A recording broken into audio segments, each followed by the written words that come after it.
All right. We kicking this party off? Well, I feel like we already did, but good morning. Welcome to the disclose or not disclose session.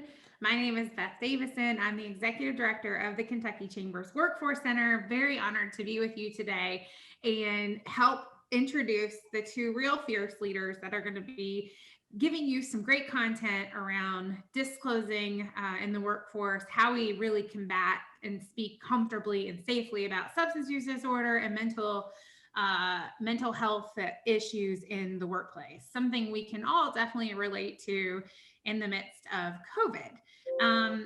So I think we can hop on to the next slide, maybe, Ashley. So the Kentucky Chamber has been working for quite some time on criminal justice reform, really working with employers to battle substance use disorder in the workplace. And a little context as to why. You might think, as a state chamber, what are you all doing? Always talking about criminal justice reform and substance use disorder. But let me tell you, employers have a big stake in this. For starters, we're always looking for talent. Kentucky Chamber is the largest business association in the state. And what we know, number one issue always on employers' minds is workforce. How do you find them and how do you retain them? And when we look at some of the reasons why Kentuckians are not participating in the workforce, we currently have 49th out of 50 in the country for workforce participation. We look at why. We have able-bodied citizens that aren't working. Where are they? On any given day, we have about 150,000 of those people. And why? When we look at the root causes, a lot of it is due to a couple root causes that have to do with substance use disorder and incarceration. So we have twice the double average of overdose death rates from substances in our country. We incarcerate more than other states. And when we incarcerate, we recidivate, which means we incarcerate more citizens in other states for low-level, non-violent crimes. And then once our citizens get out of jail, they tend to go back. They don't connect to a work or aren't truly rehabilitated. Simply put, we are really we've been incarcerating ourselves through a substance use disease. And we know that we need those individuals healthy and working. We can't, as an economy, operate without every Kentuckian in the workforce. And so we have launched the Kentucky Comeback campaign, which you're going to hear a lot of stir in the chat about. There's free resources. I know Sonia and Ashley are going to talk to you about that. But this screen here is a call to action for you. Join us in the movement to help all Kentuckians attach to hope, healing, and a fair chance. So as our team and our policy efforts, Jacqueline Pitts is with us, who works with our public affairs team and puts out all of our communication and leads this campaign. We want all Kentuckians. There is nothing a legislator will listen to more than you. So when we're in Frankfort going to bat for criminal justice reform, common sense laws that helps people get out of prison and get the treatment that they need, we want you to be a part of that movement with us. So when we have bills that are up for consideration, if you're a part of this network, you'll get a ping to say, hey, this is what we're fighting for. Do you believe in it? Great, call your legislator. And that's what you will receive if you join KentuckyComeback.com, join that network and become a part of this movement to help heal and recover Kentuckians from this awful disease and from the recidivism that's plaguing our state.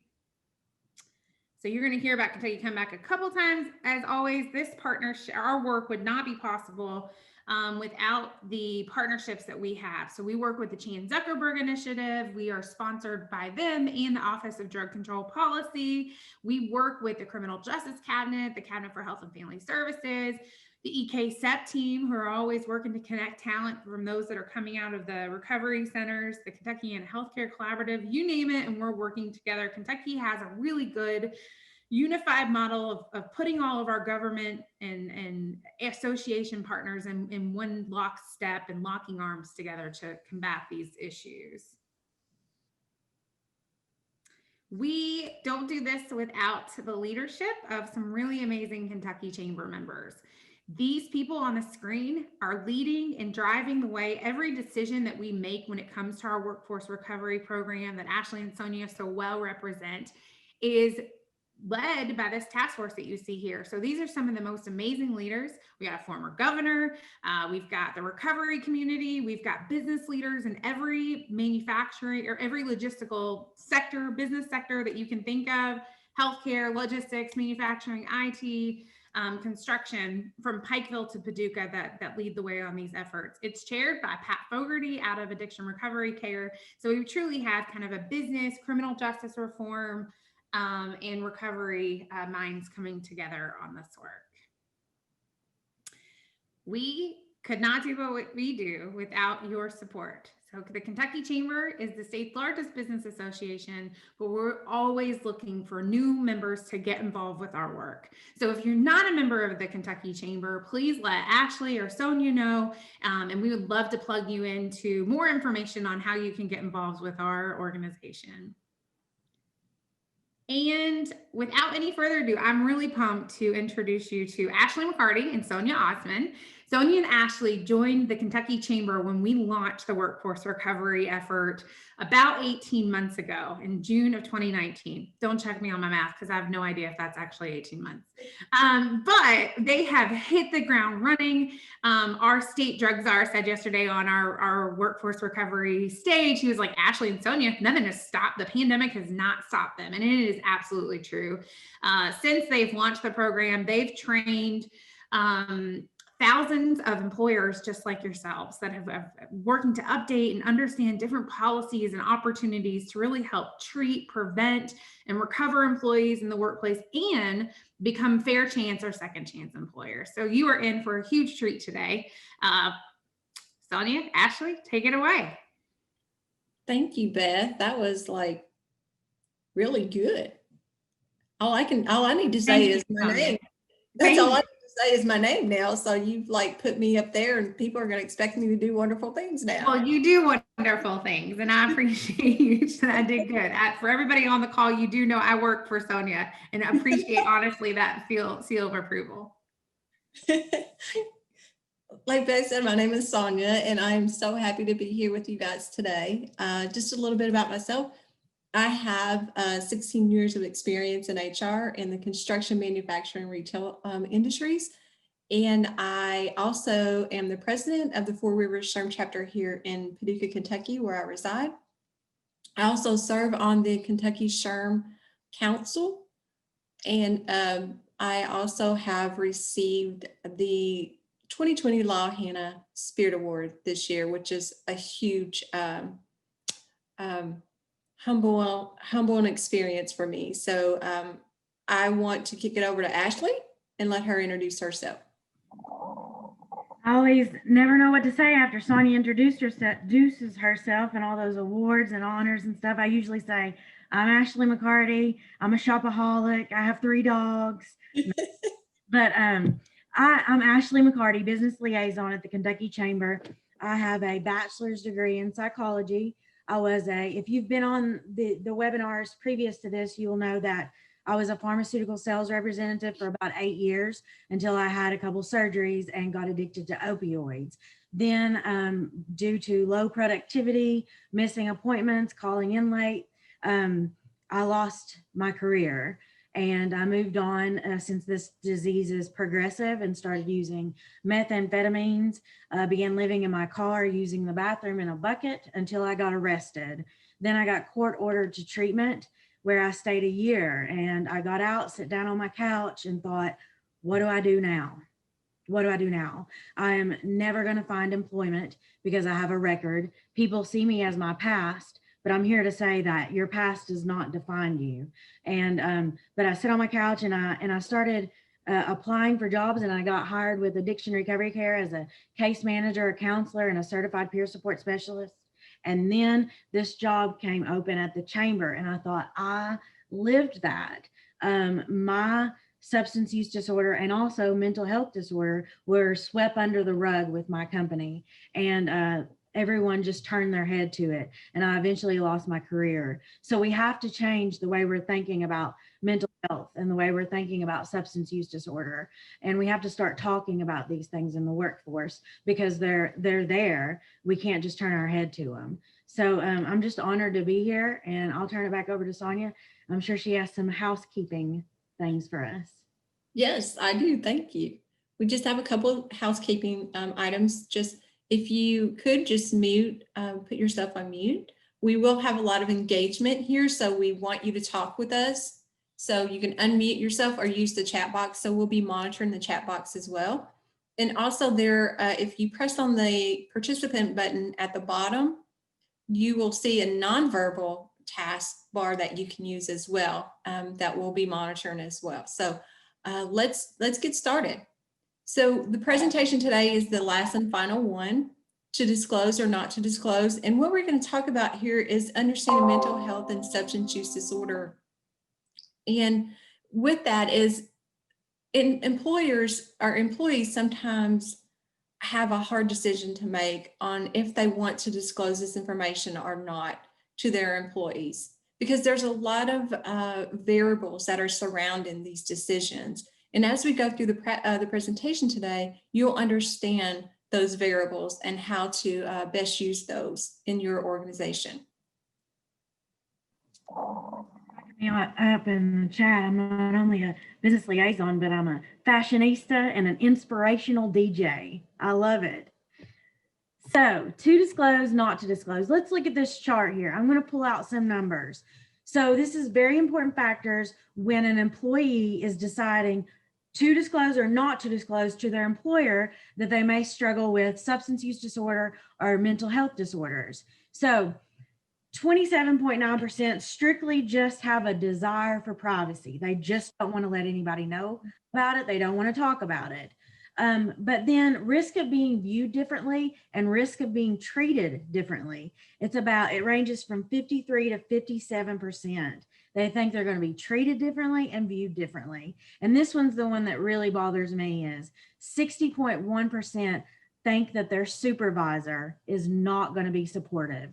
If they disclose they have a mental health disorder or they're struggling with substance use disorder, they think that supervisor is not going to be supportive. That was part of my issue and why I didn't disclose my mental health or my substance use disorder, because it wasn't talked about. There wasn't a recovery friendly culture, and I thought the supervisor wouldn't be supportive.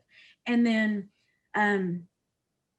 62% think that the employer may focus on that disability. That's all that employer is going to see. But we've talked about this in our webinar series. Your disease, your disorder, it does not define who you are. And so it should not be the focus of who you are. Like Ashley said, she didn't want to disclose this. And she said this in the previous presentations too, due to the culture. So as an employer, we have a few suggestions. First of all, educate and inform. And what that means is communicate around mental health illness, mental health and substance use disorder across the entire organization, to reduce the fear of having those conversations and to reduce the stigma surrounding both of those topics. Foster a healthy workplace environment. Establish a culture that's conducive to your employees having support, open door policies, managers that are educated on how to have those conversations and what to say and what not to say. Strengthen their leadership skills through training, like these trainings we've been doing for the entire month of October. And start at the top. Everything trickles down. So make sure that your leadership C-suites understand these topics and how to promote those within the organization. And then last but not least, promote accessibility.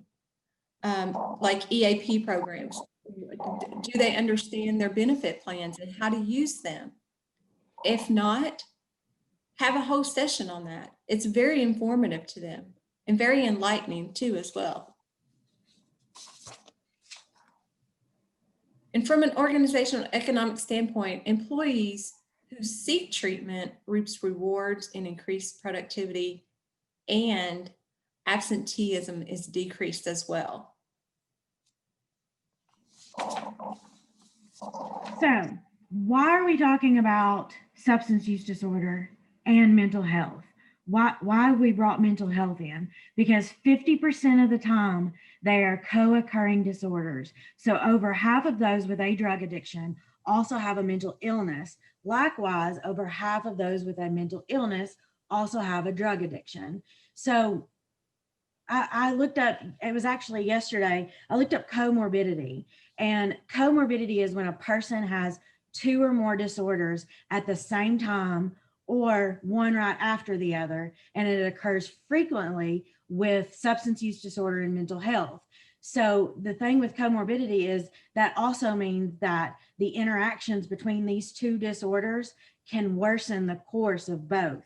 So if you're struggling with a mental illness or a mental health disorder and you decide to self-medicate, and then that leads to a substance use disorder, then it's worsening both of these disorders. It's making your mental health worse. And then now you're struggling with a substance use disorder.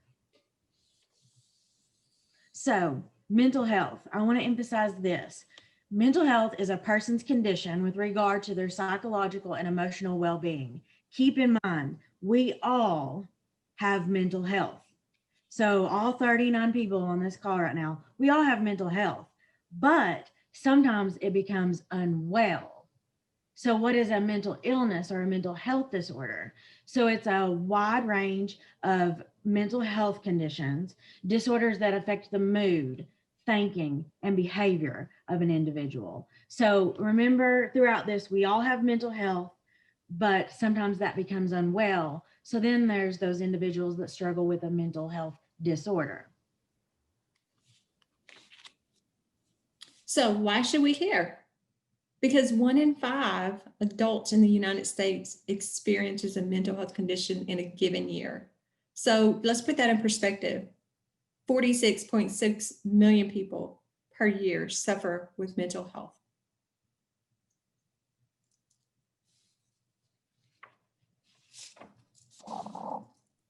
Sorry, I couldn't unmute. So examples of mental illness include depression, anxiety disorders. These are just a few.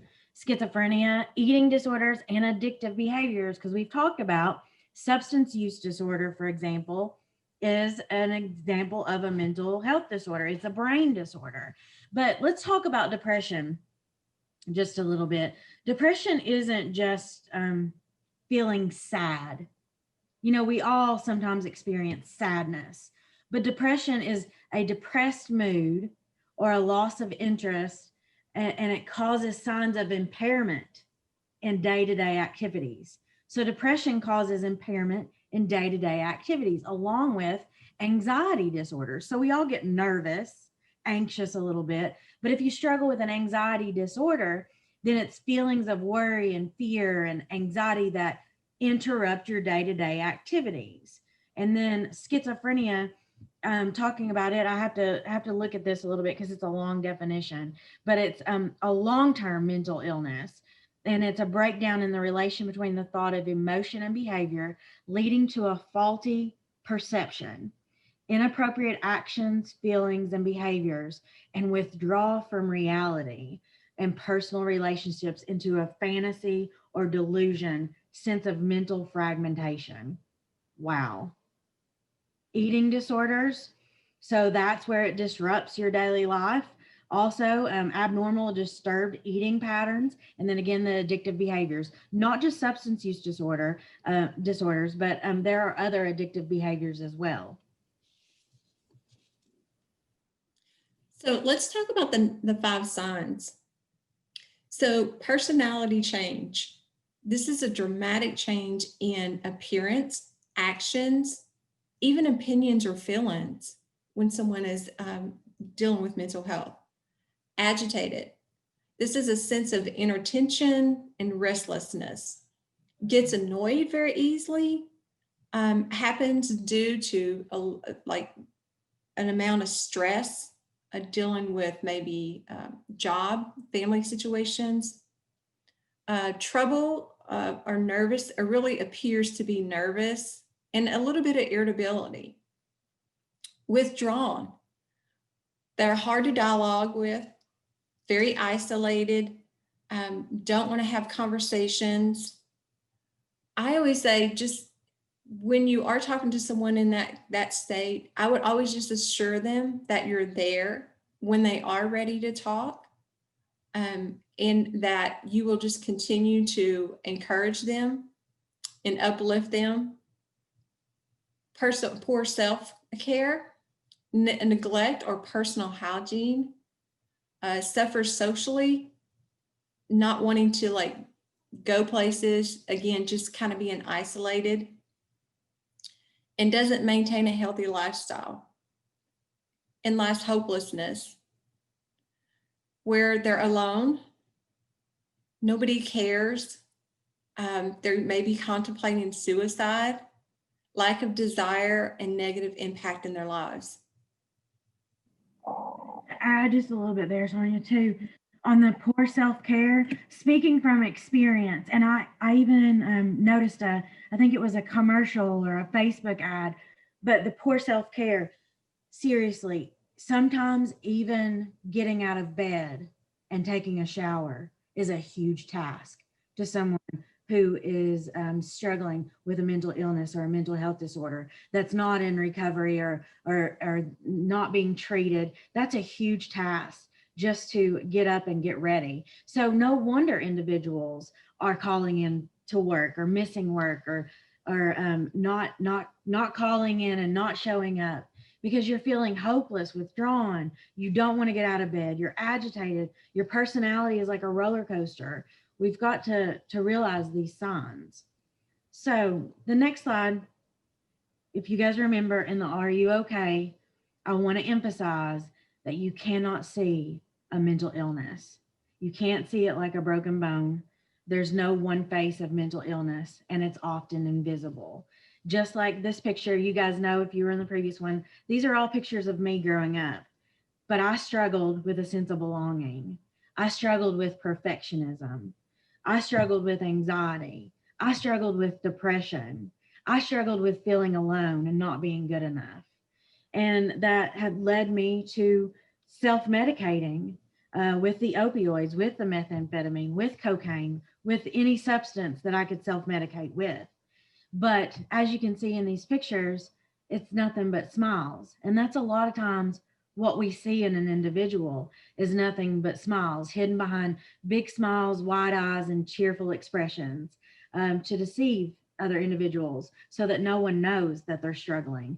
But that has a lot to do with stigma. That's why individuals want to hide behind those smiles. They don't want to talk about it. But we have got to start having unashamed conversation when it comes to mental health, when it comes to mental illness, mental health disorder. But, and one thing I want to point out is this picture, the very last one where I'm kind of tilted back laughing, that was taken 1 week before I tried to attempt suicide. So individuals can hide it very, very well. I went for a photo shoot for my company, and that picture was taken 1 week before I tried to take my own life. So we never know what someone's going through, and we especially don't know if we don't talk to them and communicate and ask the simple legal question, are you okay? So substance use disorder. So we talked about mental health. We said they're co-occurring, substance use disorder and mental health disorders. Again, I just want to reiterate that substance use disorder is a chronic disease. It is a brain disorder, and individuals have changes in the brain circuits and involved with reward, stress, self-control, and these can last after an individual actually stops taking those substances. So it's not a moral failing, it's not a choice, but it is a brain disorder, and it is a chronic disease. So like Ashley just said, it is a brain disorder, and it does control like our behavioral. So here's some behavioral indicators that we're going to talk about. Absenteeism, low productivity, lack of motivation, unexplained change in attitude. We talked about that earlier in knowing the signs. And this is what causes a lot of that. Not wanting to be around others, not wanting to go and work. Like Ashley said, it's a daily task for it to get up, to even get to work, to get ready to go to work. And if they are at work, then their productivity is not where it needs to be. It's decreasing and very low. They have no motivation to do anything because it's very hard to get to that point. And then unexplained change and attitude. Like, for instance, when the last presentation, what we talked about was when Ashley was like a superstar. She was number 5 in 10,000. And all of a sudden, her attitude just kind of decreased and declined. And nobody really asked that. And that was a really good behavioral sign that should have been a red flag to her employers to say, or to even open up that dialogue with her and ask her what was going on. So all of this is all culminating as we continue to go. The physical indicators of substance use disorder, these are a lot of times these are obviously what we can see, and we don't really recognize the one Sonia just went through. But we can see bloodshot eyes, the unusual smell, body breath that may be due to alcohol or maybe methamphetamines, slurred speech, impaired coordination. I have to say, whenever I started using opioids and was struggling actively in addiction, the indicators that Sonia went over first were what happened before these physical indicators: calling in work, not showing up for work, missing appointments, not meeting deadlines. I was no longer meeting, let alone exceeding goals. So that started first. And then with substance use disorder or addiction, your tolerance builds up. So you start having to use more and more and more. And that's when those bloodshot eyes and that slurred speech and impaired coordination fall in, is when that starts happening. That tolerance goes up and you start using more and more and more, or maybe different types of drugs of abuse. So then the last indicators are their social indicators, and it progressively just declines. Sudden change in lifestyle choices. So they start hanging out with people maybe they're not normally hanging out with. They make different choices in life, different decisions to affect their lives, which can lead to legal issues, maybe incarceration. And then they have unexplained financial problems. Where is all my money going? What is happening to it? Could it be those legal issues? Could it be that my lifestyle has changed and I'm not making those right decisions? And then the excuses for missing appointments and meetings. Just not showing up, like Ashley said. It's not important. Why should I be there? I love the conversation in the chat about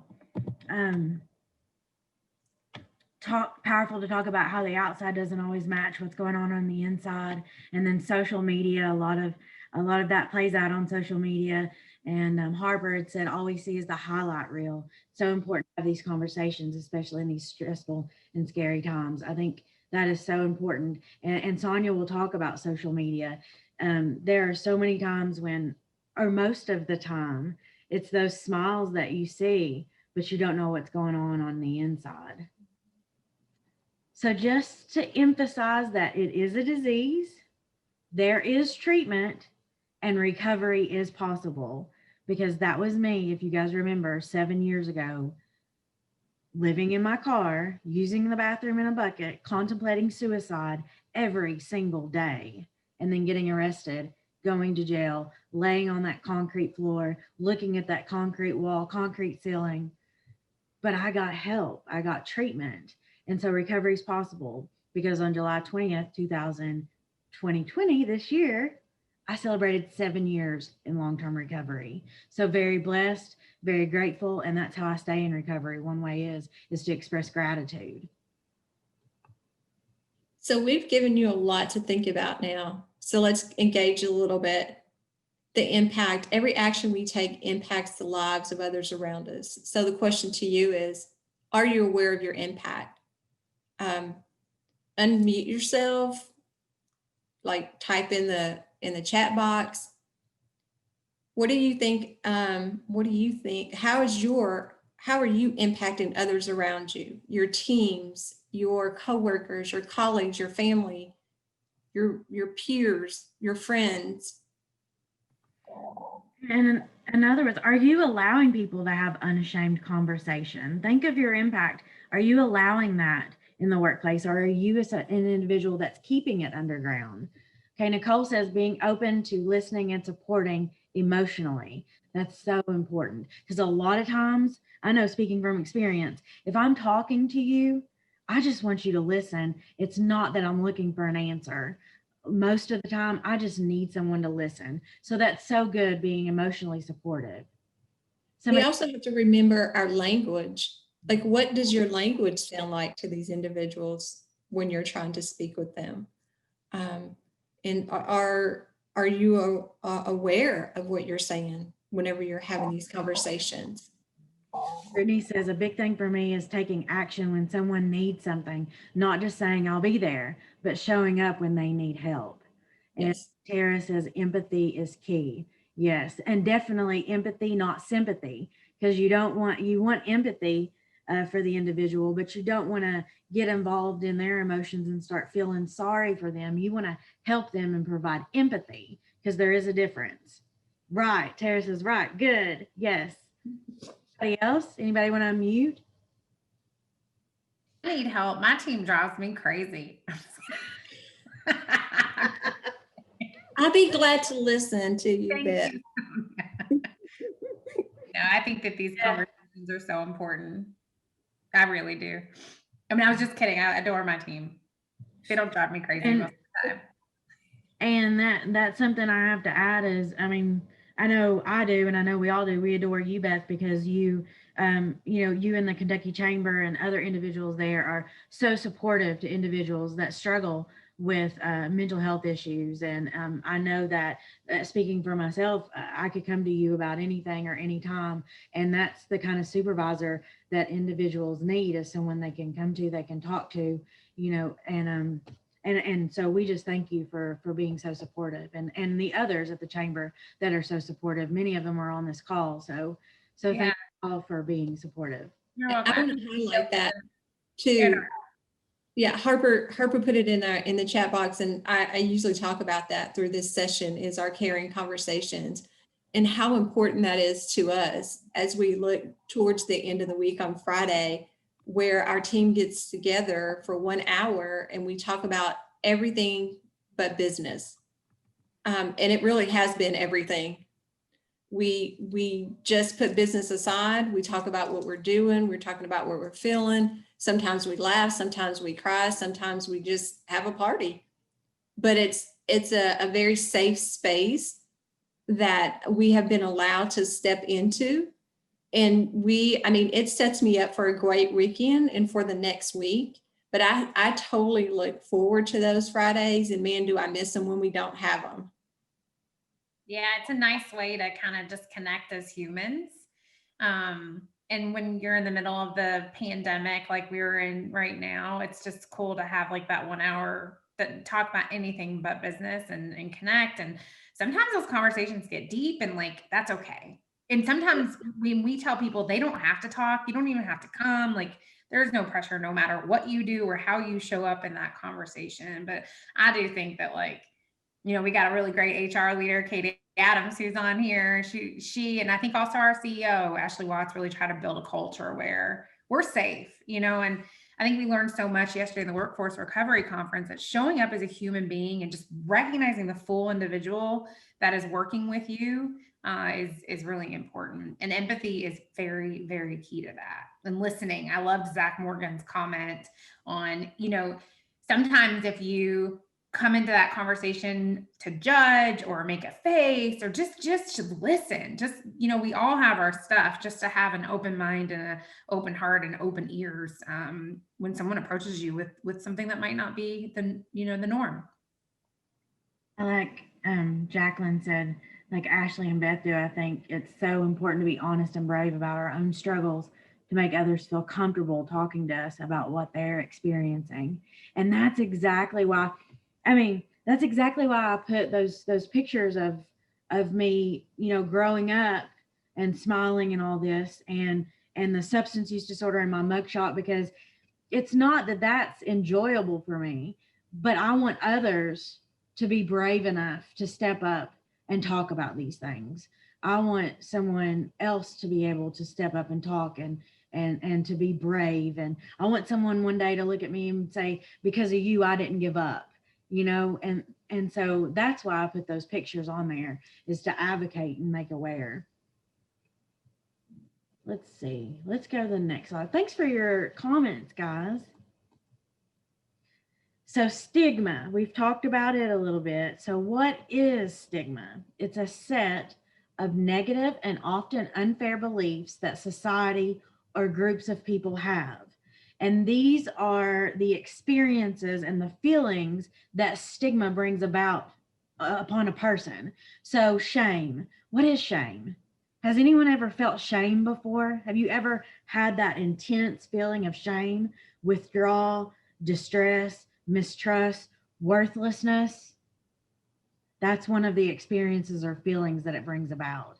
Blame, assigning fault or a wrong to somebody, pointing fingers. And then the individual, usually like with the substance use disorder, the mental health, the blame is they're pointing their finger to their self. A lot of times they blame everybody else and it's not got anything to do with them, but inside their head, they are blaming themselves. And hopelessness. Has anyone ever had a feeling or a state of despair, a loss of hope, no hope whatsoever? I've been there. But my statement that I always say now is there's always hope as long as you're still breathing. There's always hope as long as you're still breathing. And distress, extreme anxiety, sorrow, pain. These are all feelings and experiences that stigma is putting upon these people. Hopelessness, distress. There's misrepresentation in the media. And guess what? All these things, this stigma and all these feelings, they are making an individual reluctant to seek and or accept necessary help. That is so sad, because I told you earlier, there is help, there is treatment. It may not be preventable like a mental health disorder, but there's treatment, there's recovery for mental health, there's recovery for substance use disorder. And for someone to be reluctant to seek help because of stigma, we've got to change that. We've got to change that. And so here it is. Social media, a silent killer of your mental health. So Ashley and I, in our team, we've done a lot of research on all this information that we present through all of these series. And we read so much. And when I was researching this particular subject, it said that social media in the beginning was really created to be a positive impact on individuals' lives and has changed. It was supposed to be connecting with family members, networking with people, connecting with long friends from like high school, which I do a lot. And my family is from Louisiana, so I definitely keep my social media open just because of that. And then being creativity, and lots of valuable resources are available through the social media. However, studies now have shown us very strong link between heavy social media can increase the risk of depression, anxiety, loneliness, self-harm, and even suicide. And we talked about that early on in this conversation, how the face on the outside looks so happy, but the inside is just terribly screaming for help. What can I do for treatment? We also, through social media, compare ourselves. What our friends and colleagues are doing and that I'm not doing?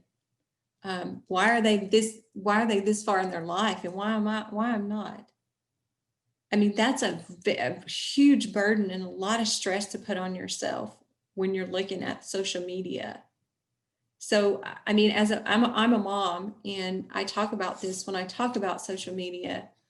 And when my kids were teenagers, they did have phones, and I was that mom. I was the one who took the phone before they laid their head down to go to sleep every night. I didn't want that to bother them or them to be up at wee hours of the morning. And I believe at times I look at them and I see that it did help, but at other times, it just draws you in. It's kind of like that addiction. You can't put it down. I had a conversation with my son just recently about that. I made a comparison, and it really set off a light bulb for him, which was a good mom moment for me. But let's look at this a little bit more deeper. I was going to add to that I mean, this is one of the biggest platforms that we as individuals could use as a way to crush stigma surrounding mental health disorders and substance use disorders, and to stand up and make a stance that we're going to be fair chance employers, that we're going to have recovery friendly cultures. So I call to action, I challenge you guys to use social media as a platform to reduce stigma and to encompass mental health disorders and substance use disorders. So I talk about this all the time. Simply knowing a person with a mental health disorder will not tell you how well or how unwell they are, what symptoms they are experiencing, or what impacts the illness is having on their life. So I said this before, you have no idea what other individuals are going through. A lot of times we saw in the slide at the beginning, to disclose, not to disclose, employees not coming forward. We don't know what impact this is having on their life, but I promise you, they're never going to come forward to a supervisor, an HR specialist, anyone within the organization, if there is not a culture that is established that is recovery friendly for mental health disorders and substance use disorder. They're not going to come forward. That's not going to happen because they do not feel accepted. They feel ashamed, like we said, due to stigma, and then they're reluctant to seek help. So we have to work on our cultures within our organizations and our businesses so that individuals will come forward, so that they're not silently struggling or struggling alone. I always say, whenever it says here, you don't know how well or unwell they are, I say that a lot of individuals have no idea how I have to fight for my mental health on a daily basis. That's not seen, but some people have no idea how hard people have to fight just to be well. So we have to put this in consideration when we're thinking about these individuals. So let's talk about steps to reduce the stigma. Treat people with respect. Their disease or the struggles in their life do not make them who they are. As Ashley said, they just want you to listen. Just be a good listener, have empathy, guidance. And I mean, if you have some guidance or direction, lend that or heed to that. Education. If they're not aware, are you partners with community leaders that you can refer them to, like counselors or therapists, support resources, EAP programs, your benefit. The EAP program in organizations is the most underutilized program that is offered. And it's because individuals feel as though this information is not kept confidential. So there has to be a trust factor that you imply with your employees when you're promoting this program, because there's so many misconceptions with that. And they're very, very good programs, very good programs. I've talked to some of my employees in the previous positions that I've held who have used this and have told me how huge of an asset this has been for them in the issues that they were struggling with. So, I mean, there's a lot of false information surrounding EAPs. Again, benefits. Does your employees understand what that behavioral services offers, and how can they seek treatment? Do they know how? Are they educated in seeking treatment, or do they know anything about that? People don't know what they don't know, and if they don't know, they're not definitely going to ask questions, because at times I do believe people think that some of the questions surrounding this may not be important. And then correct misconceptions. And this is the biggest one for me, because Ashley and I always, whenever we talk about this stuff, we talk about being the voice for the voices that are not being spoken for or being heard. So if you hear someone talking in a derogatory manner around substance use disorder our mental health, please be that leader, be that example, step up and crush that stigma, crush that myth, crush that fact, just the false information that goes around that. Be that person, and be it in front of everybody, and your peers and your leaders, because there's the language that surrounds this is the worst stigma ever. And if we're not the ones doing it, who will? I call for you today to stand with us and to correct all of these misconceptions in whatever situation you're in whenever you hear them. When looking at, to continue on what Sonia said about an employee assistance program, when looking at that, 85% of Fortune 5 or of companies with 500 employees or more, 85% offer that employee assistance program. That's great. That's great. It's being offered at 85%, but the utilization rate is in between 4.5, 6.5%, the utilization rate of the employee assistance program. So how, you guys ask yourself, so how do we get people to utilize this? How do we get them to use the employee assistance program? And first of all, you have to make sure all employees know you have an employee assistance program. I don't know how many, just friends that work, I will ask them, do you have an EAP, employee assistance program? And they're like, I don't know. So the first step is to make sure your employees are aware that you have this program set in place. And then to make sure that it's readily available for them. And it's not just for huge issues. It's not just for a huge issue. There's many issues that it can be used for. And then also we have to reduce the stigma surrounding that employee assistance program. And we have to make sure that our employees know it's confidential. So those are all ways that you could get the utilization of your employee assistance program to go up. So question for you guys, and I see some stuff going on in the chat here. Exactly, people throw it out when there is a problem with productivity, but it seems very detached and more of a punitive tool. Okay, yeah, Tara. Okay, question for you guys. Unmute, chat box. This is where we interact.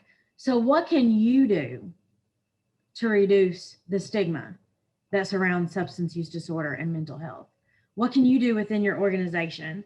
What can you do within your business? What can you do as an individual, just as a human being? What can you do? Because we can't do this on our own. We try and cover the whole state of Kentucky and reduce the stigma and crush it, but we can't do it alone. This takes a village. It takes a village. So what can you guys do to reduce the stigma? Put it in the chat or unmute yourself. Let us know. And language, resource group presentations. Oh, I think that's good. Things we say, training. Jeff said use non-stigmatizing language when someone uses stigmatizing language. Yes. I think that's great, that employee resource group presentations. I think it's great, like within an organization, you bring in training. For example, Sonia and myself could come in and do these trainings specifically for your organization, for your supervisors, managers, and C-suite. But also including in that training, a training on the employee assistance program, because employees are unaware of what an employee assistance program is and what they can utilize it for. So that would be a great training to offer.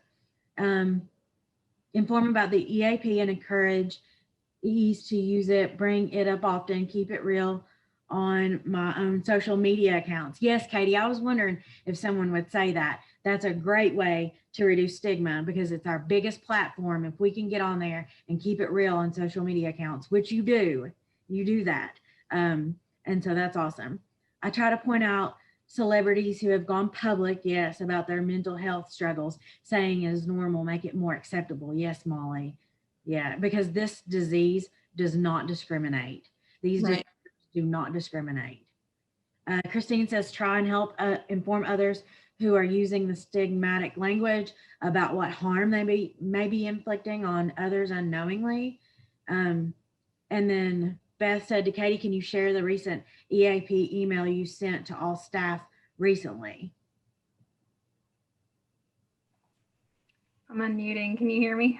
Yeah. Sorry to put you on the spot, Katie, but it's a great example. If you Yeah, don't- no, I honestly took over benefits earlier this year and realized that nobody knew we had an EAP, or at least very few people knew. So I'm trying to just each month, I've set a reminder to kind of put some emails out there, especially with the winter coming up, and we're going to be inside even more than in winters past. And just want everyone to know what resources are out there and they're free, and how to get in touch with them, what, other people are allowed to use it within the household. So just educating people. It's a really useful tool to have, and it's underutilized. It was a tool, and sorry, Sonia, but I love one, access to the tool. She put it in front of everybody's faces, but what it said to me as an employee when we heard that, hey, we know it's going to be a hard season. This is a hard time. Your mental health is important. That to me just showed me, I just felt cared for, by my organization when I got that email. So it was twofold. It was I'm safe to have conversations with HR about this.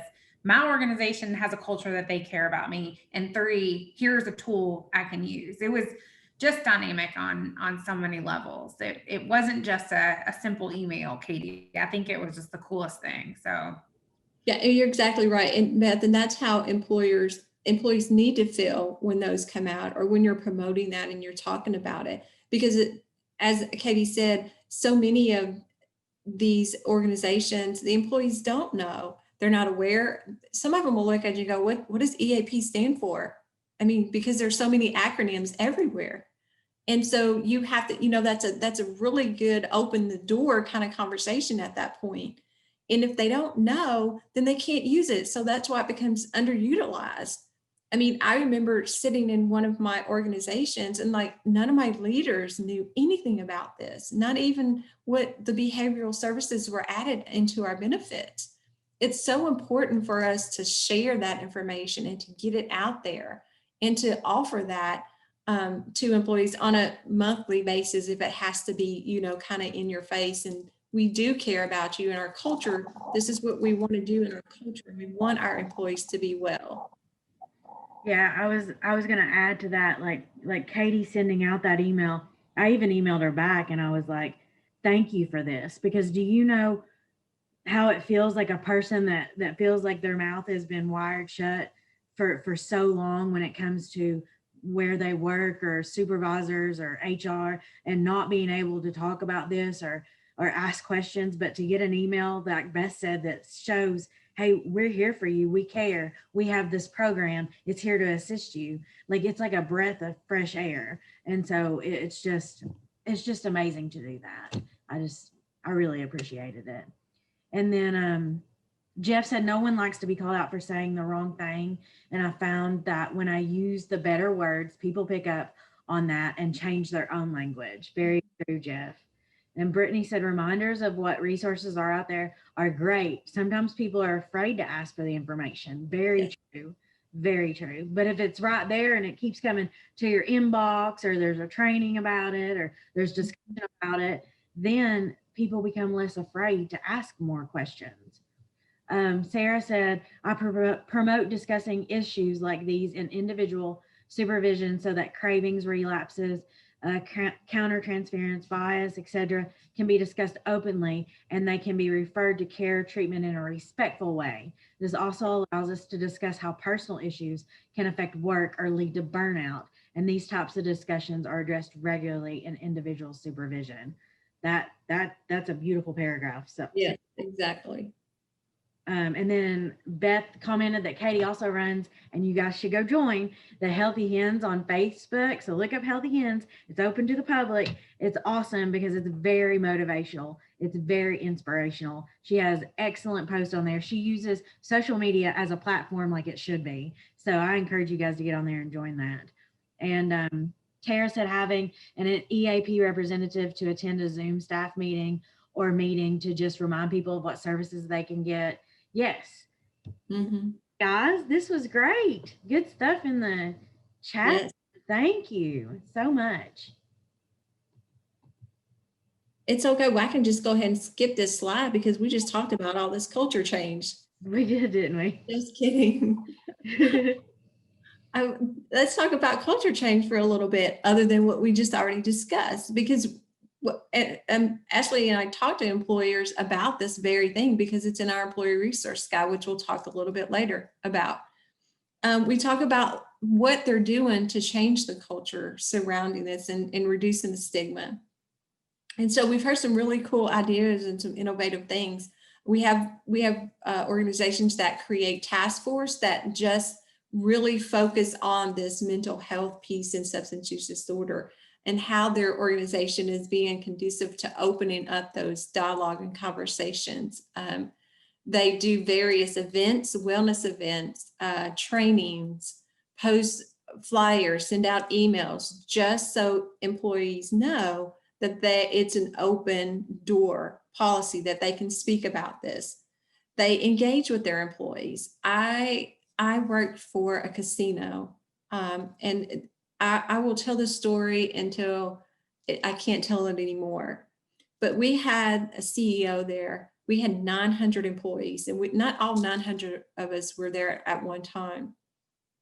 But this CEO took 2 hours of his morning, every morning, to walk through every building and every floor of the casino to have engagement with the employees. He knew everyone's name. He knew their children. He knew their wives if they were married. He knew what was going on. It was such an inspiring thing to me. And I watched him through my tenure at that casino, and I strive to be a leader of that, just to know who everyone is and to know how I can help. And that was what his question was every morning. How can I help you be successful? Every morning he asked everybody that. It was so great. And I think employee engagement is a great thing. And there are really cool stuff out there. I mean, I've been researching that too, because I'm going to be writing some information on those. So if you're not doing that, like look that up and do a lot of good research on it, because there are some really cool things companies are doing out there. Dialogue and conversations, again, just be open, be transparent, be raw. I always say that, just be raw about everything. And then last but not least, background and drug screening process. That's an open, wide subject. There are EEOC compliances out there that you can look at and how that can change your culture as well. So why do we change, or why do we need to change our culture? Why do we need to make it recovery friendly in regards to substance use disorder, mental health? I can show you guys pictures of me smiling with my mental illness, or I can show you mugshots of me and then how I've made a turnaround 7 years later. But what about that bottom line? Why should you do this? Let's look at your bottom line. Let's look at the workforce. So keeping it underground, substance use disorder and mental health, not talking about it, sweeping it under the rug, has been shown to only increase cost, risk, and liabilities to an organization or a business. So if you're looking on how it's going to affect your bottom line, there's how it's going to affect your bottom line: by not talking about it, by turning your head to it, by not having those unashamed conversations, by not having a recovery friendly culture. You're going to increase cost, risk, and liabilities. So I know that's not something that you want to happen. So let's talk about how you stop the silence. First of all, let's facilitate educational sessions like this one, like our other 3 that we did earlier this month. Train your leaders. Let them know those indicators. Give them the signs. Give them the resources and the tools that they need to have these conversations and dialogue this in the signs, so that they can see it during daily activities. Commit to leading the support. Like I said earlier, be that leader, be that example, be the one that's going to change that environment and that culture within your organization. Model work and life balance. Increase, as a leader, increase your transparency. Prioritize your health. And when people see you doing different things, like when you unplug or you just enjoy life. I went to the mountains a couple of weeks ago, and I think God knew that I needed this because he had a sketchy internet. And so we couldn't like use any of our tech. So we had to turn it all off. And I think like that was the best 4 days I've had in a while. No phones, no text messages, no internet. It was probably the most relaxing I've been in just a minute. But I mean, as a leader, you have to show your teams that you can do this too. Because if they keep you keep going and going and going and you're burning out, they're gonna want to keep up with you. So you show that modern work-life balance. I'll just add that when Sonia got home from the woods, she had a meeting with me and told me to go to the woods. So I'm actually going to listen to her. I'm going to try to figure out a time to go away, like maybe over the holidays, and get away and just like turn. She's like, you have to go there and you have to turn your phone off and you cannot answer it. So sometimes you got to manage up, folks. It was really good advice, but we just backing up, like, stop. You got to just enjoy that silence. Brittany, thank you. That's all. I was going to say, Sonia liked it because she didn't have to respond to my text messages. I was like, hey, what are you doing? Hey, what's up? Hey, what are you doing now? Are you shopping? Are you? And I was texting her and I wasn't getting any response. I was like, she is ignoring me. She has turned off her phone. So she got relief from her counterpart annoying her is what she's trying to say. So benefits to cultural change. We've looked at the bottom line. And so what are some more benefits? You have higher employee engagement. So when there's a recovery friendly culture in regards to mental health, and mental health disorder, substance use disorder, it's being talked about. There's caring conversations. So you have higher employee engagement. You have increased loyalty. I tell this story when I do this presentation. My cousin, who is actually in recovery, he struggles with substance use disorder, but he's in long-term recovery. He was talking about his place of employment, and I was congratulating him and asking him how long he'd been there. And he said 3 years. And I said, are you wanting to move on or do something else? He was like, oh no. And I was like, oh, okay, why? He's like, I just feel so loyal to them. I was like, really? Why? Why do you feel so loyal? He said, because they gave me a fair chance. They gave me a second chance at life. And the bottom line here that it says a sense of purpose. That's what he said. They gave me my sense of purpose back. So what is a sense of purpose?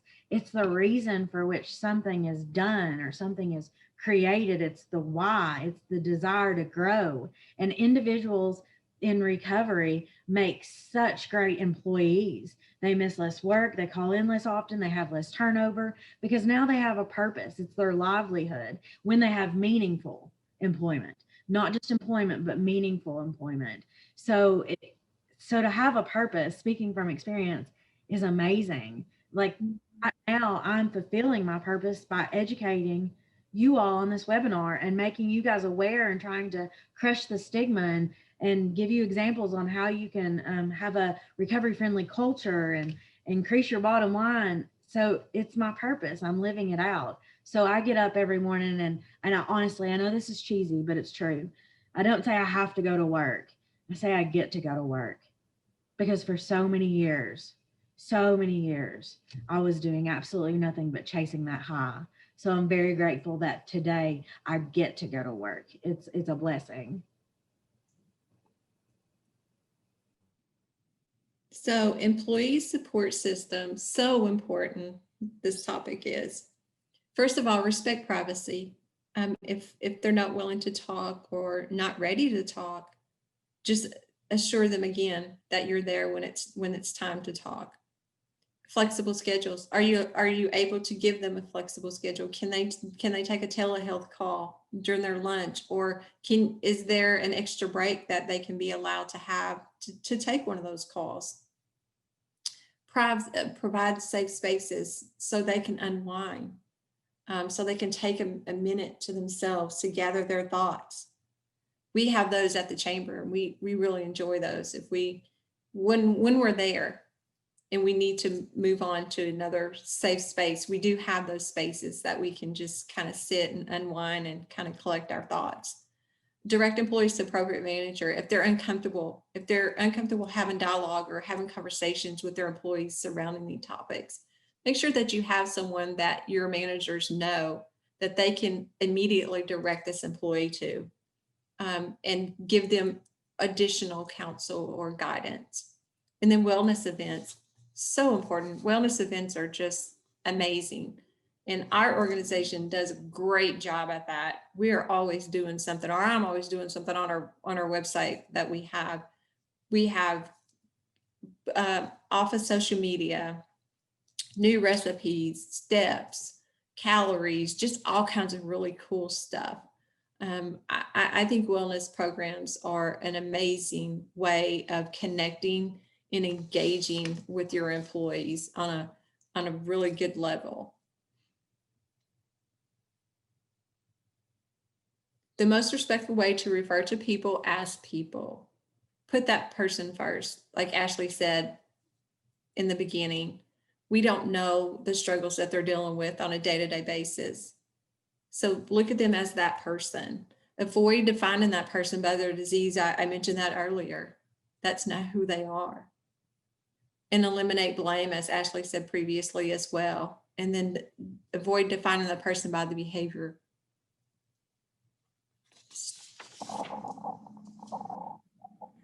So one more last discussion in the chat or unmute. So what is your vision? What is your vision for your organization? What is your vision for your business when it comes to being recovery friendly in regards to substance use disorder or mental health, and reducing stigma and having those unashamed conversations? Now that you've watched this webinar that we've talked about stigma, co-occurring, mental health, substance use disorder, what is your vision? What do you want to take back to your organization or your business? Give me some ideas. Somebody tell me their vision, how you would like things to look, or what steps you're going to take. What's your vision? What steps? This one's a deep one. This one's a deep one, deep question. But I know somebody's going to pull through on the chat. I want to add something to that, Ashley, which I found. Ooh, I like that, Lori. Sorry. Oh, yeah, absolutely. I like that too. It says, given the stigma that persists in the workplace about this topic, employers have the power to take on this subject because it sends a powerful message to employees that it's okay to ask for help.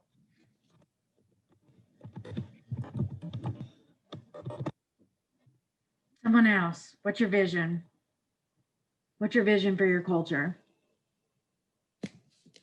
How can Sonia and myself help you with that vision for your culture? Because that's what we're here for. We're here to help. We're here to assist. So mine is where both the employer and the employee are both invested in one another, but not just for what they do as their job, but as whole people. I think it's really important because you don't come to work as, I don't come to work as just the HR director. I've got this whole other life. So I think it's really important to look at your employees as the whole person, and to build a culture that embraces that and supports that. And I think it really helps improve loyalty as well and the overall culture. Yes, I agree with that, Katie. Definitely. In the chat, I think Lori said something, use examples to educate existing workforce. They're powerful. Examples are powerful, yes. Good. So where are you going to find more resources on creating this culture, on reducing stigma, on looking at your policies, your procedures, your handbook, your benefits? Kentucky Comeback, the Kentucky Comeback website.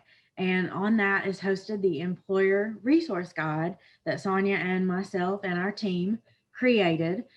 Took us a few months so that you guys don't have to go and Google and look up on the internet all these different topics or suggestions about policies or procedures. We did all that for you. So we did all that for you and put a bow on it. And it's going to be on the Kentucky Comeback website. And I think Sonia is going to tell you what all is included in this employer resource guide.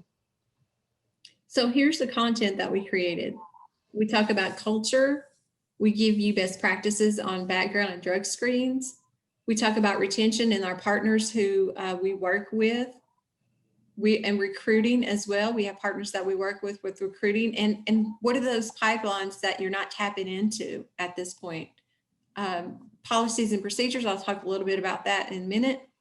The education, we've added links in there from like national organizations like NAMI and SAMHSA and in the National Safety Council. Lots of really good resources and tools to help you build and change that culture. Benefits, we talk about the EAP program, how to promote that. We talk about benefits, the questions surrounding utilization reports and what you can ask and what you as an employer have the power to ask. And then any additional resources that we have that we work with our partners around the state and what they offer to this space as well. Educational flyers, they're on there, PDF files. Print them out, hang them up in the break rooms, hang them up near the water fountain, put them in an email along with maybe that email that you're sending on that employee assistance program regarding substance use disorder, how it doesn't discriminate. You're not alone, has some statistics. Add that to those emails. Send them out in a monthly email newsletter to your employees. We're going to be adding more. So right now those flyers are on there and they're for you to utilize. And policies and procedures. What we did here is we took 3 or 4 different policies and procedures to combine the last final one.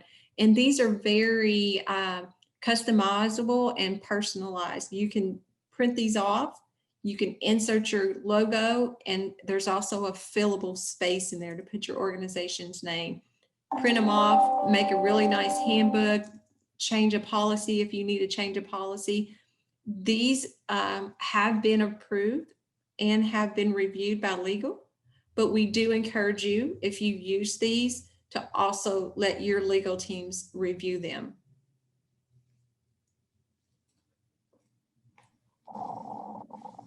Okay, click next. There you go, Sonia. So who's hiring? Here's a call to action for you. We challenge you to post on our Who's Hiring website. We have a Who's Hiring and we have a Who's Hired Fair Chance, where we have a number of Fair Chance employees that have job opportunities on there. So we challenge you to go and visit that site. I know that Harper will probably put a link in there so that you guys can automatically click on there. These reports are distributed on every Tuesdays and Thursdays. They're updated. And you can download those on our website as well. We also have Ulimi, who has given us a bot, and her name is Heidi, and she will help you research and search a topic or a title or a job opportunity. If you just type in the word, it will give you everything that's associated with that word that's applicable in that website. I was gonna add that, Harper, correct me if I'm wrong, but over 5,000 jobs from, I'm not for sure, I can't remember how many employers, but I know it's like 5,400 or 5,300 jobs that are Fair Chance on there. Harper will correct me in the chat. That's correct. Yeah, 5,300. I got it right. Over 300 employers. Awesome. Yay. So I challenge you guys to post a Fair Chance position. So Kentucky Comeback, learn about the initiative. I'm just asking you guys as a call to action to join the network. Go to the website, KentuckyComeback.com. It'll ask you to join the network. That way you can make a stance on criminal justice reform, fair chance hiring, talk about substance use disorder, mental health, utilize the employer resource guide. You can be updated on things that are added to the Kentucky Comeback website, but you will have a voice, just like Sonia and me say, you will have a voice for those that feel as if they do not have a voice. So please join the network.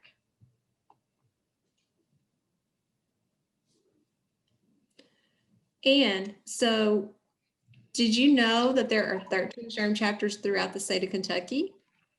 If not, there is. Chapter membership is a great way to network and stay current in the field. Contact Kentucky SHRM Executive Director Katie Adams, who has taught Miss Katie Adams with Healthy Hands on Facebook and Instagram. Contact her for more information.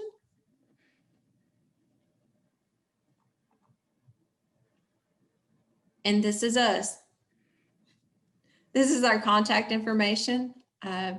If you would like additional information, would like for us to come in and work with your organization on this training series, please contact us. I'm going to post before we go to Q&A, I'm going to post a quick survey in the chat box. If you could go and fill out that survey and answer those questions for us, that we will, and then we'll have a Q&A with you guys. I'm gonna play you guys a song as you're filling out the survey, and it's become one of my favorites just now, but it's titled "It's Okay to Not Be Okay." So I'm gonna play that for you guys while you fill out the survey. Thank you for filling that out for us. It really helps us. Yeah, it'll be 2 or 3 minutes.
All righty. Does anyone have any questions that we can answer? Any comments and any suggestions? Just either type in the chat box or unmute yourself. We'd be glad to engage in conversation with you.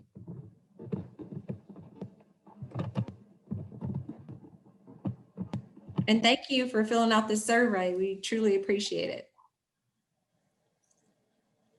I'm trying to find Katie asked me who sings that song. It's Demi Lovato and Marshmello and someone else. That's what I'm trying to find. Marshmello and Demi Lovato, Lost Stories.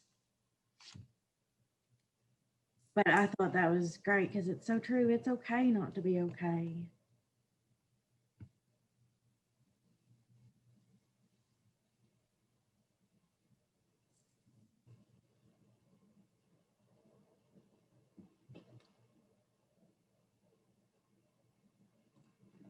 No one has any questions. No one has any comments. Comments, suggestions, constructive criticism, teardrops. We have something in the chat. Yeah, Katie's got a really good suggestion. Okay. I like that. I like that idea. In the future, I would love role play such as how to conduct conversations with an employee who is struggling or who has a dependent or spouse who is struggling. What do you recommend to say? Also interviewing role play when someone has a background with an offense or substance use disorder. Good stuff. Yes. Yeah, that would be good to do. Mhm. Definitely. Thank you. Role play would be great, says Jeff. Yeah. Also a one pager on how to have the conversation. That's People avoid it because they don't want to say or do the wrong thing, or they stumble through it and do say or do the wrong thing. So any guidance on that would be awesome. Yes. Definitely. We will be working on that for sure. yeah. Guys, this is our last one. Here's where we say goodbye for a while, I guess, until we create more content and have more presentations. But it has been an honor. It has been excellent having you guys join us these past, what has it been, four weeks? Yes, 4 weeks. Mhm. It has been amazing, and I've loved the conversation and the chat, and you guys unmute yourself and talking. It's just it's very motivating. So it keeps us going. So thank you so much for doing that, and thank you for joining us. But if no one else has anything else to say, Beth or Sonia or anyone else on here, then I guess Ashley, can you put up the SHRM? oh, the SHRM. Yes, someone reminded me that in the chat just a minute ago, and I almost forgot. Uh-oh. Oops, I'm sorry, guys. Oh. It went too far.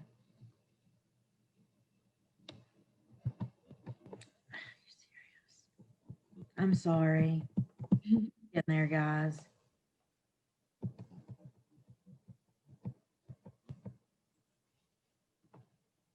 Let me get it, Sonia. I'm sorry. No, you're fine. I just know that there are probably some HR professionals on here that would like that I information. know. Yeah, they already, somebody reminded me too, and I had already forgot. I'm going to put it up like this. Can you see it like that? Yes. Okay.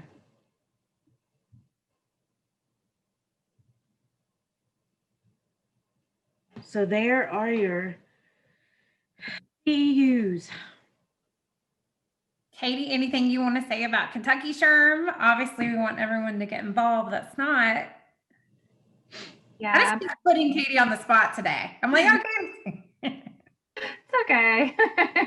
No, I do appreciate the opportunity to say a few words, but we do have 13 chapters throughout the state of Kentucky, and it's a great opportunity to get these types of learning sessions free with your chapter membership, as well as networking. I think those connections within your own community are so important, so that you have people to call on when you need ideas, or you have a question, or just want some best practices, or even just some support. We deal with very difficult things in human resources, so having that network is so important. So if you'd like any information, if you're not a chapter member, please reach out anytime. Thank you, Katie. And thanks everyone for being with us, especially if you've been with us all 4. We really appreciate the support, and we look forward to what's coming up. Exciting. And I just want to say thank you, Sonia and Ashley. This was really a wonderful 4-part series. You guys put so much thought and heart into this original content. So thank you all for the exceptional delivery, and thank you everyone for attending. Stay tuned. These 2 always have something up their sleeve. So yes, go join Kentucky Comeback, the network. Post a fair chance job. Contact. And use the employee resource guide. Thanks, guys.